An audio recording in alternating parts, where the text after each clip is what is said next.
Hello, magandang buhay mga ka-vloggers. Sa John Abukal YouTube channel po ito. Kung bago po kayo sa aking channel, touch all the bell para updated kayo kay YouTube sa ating mga bagong videos. And follow po yung Kaharbi Channel 2.0, Facebook Reels, at ayun po.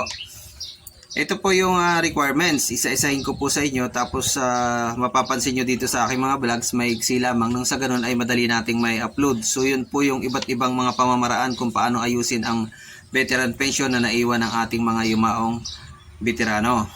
Ito po yung death certificate is mga requirements po. Number 1, death certificate, marriage contract of the veteran, spouse from the Philippine Statistic Authority at Xerox copies. Birth certificate ng lahat ng mga kanyang living children from the Philippine Statistic Authority o NSO o APSA with receipt and original copy po ng mga resibo.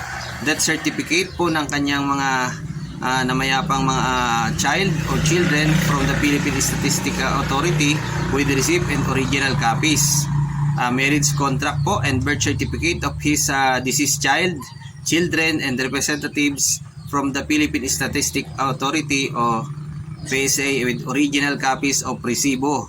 1 copy ng 2x2 picture ng claimant. Xerox copy ng lahat ng mga children, representative, deceased children, and valid IDs na may genuine na signature po, isi-xerox at pipirmahan din po sa ibabaw. Dapat parehong-pareho po ang pirma. Sworn affidavit po ng declaring the total number of the children and the deceased veteran spouse. Kung meron, HUD at telephone number po at saka email address po ng kanilang mga anak at ang veterano. Lahat po yun, kailangan lahat. Ayun po ang mga requirements. So, dadako na po tayo dito sa ating iba pang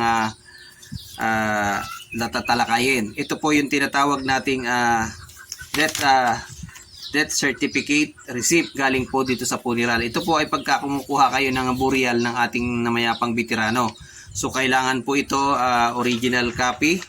Paresibuhan nyo po doon sa funeral at yun po i-attach doon sa burial application. Yun lamang po sa John Abukal YouTube channel. Touch all the bell para updated po kayo kay YouTube sa ating mga bagong videos.